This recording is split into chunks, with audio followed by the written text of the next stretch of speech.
আজকে মাজার ভাঙতেছে কারা জানেন? এজিদের বংশধরেরা। কারণ এজিদের মাজার নাই। মাজার ভাঙ্গে কারা জানেন? ফেরাউনের বংশধরেরা। ফেরাউনের মাজার নাই।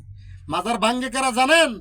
আবু জেহেলের বংশধরেরা। কারণ আবু জেহেলের মাজার নাই। একটু ভেবে দেখুন, কে ভাঙ্গে জানেন? যারা ধর্ম ব্যবসা করে, যারা ধর্মের নামে টাকা খায়, যারা কোরআন শিক্ষার নামে টাকা খায়, তাদের অনুসারীরা। যেটা কোরআনে নিষেধ, ধর্মের নামে টাকা খাওয়া যাবে না। তাই সাবধান। সূরা আল ইমরানের ১৬৯ নম্বর আয়াতটা পড়ে দেখুন। ওখানে আল্লাহ তাআলা বলতেছে, যারা আল্লাহর রাস্তায় নিহত তাদেরকে তোমরা মৃত মনে করো না, বরং তাদের পালনকর্তার নিকট সে জীবিত এবং জীবিকা প্রাপ্ত।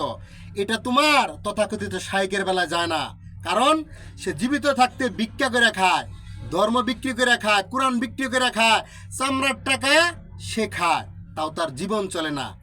আর যে মাজারে আল্লাহর ওলিয়া উলিয়া শুয়ে থাকে, সে সেখানে শুয়ে থেকে পৃথিবীর লক্ষ লক্ষ মানুষ তার কাছে নিয়ে যাচ্ছে, তার উসিলা করে লক্ষ লক্ষ মানুষ খেতে পাচ্ছে। তাই বলছে আল্লাহ, সে জীবিত এবং জীবিকা প্রাপ্ত। তাই সাবধান, আল্লাহর ওলিয়া উলিয়ার সাথে বেদবি করো না, ধ্বংস হয়ে যাবা। দেখতেছো না গজব? ধ্বংস হয়ে যাবা।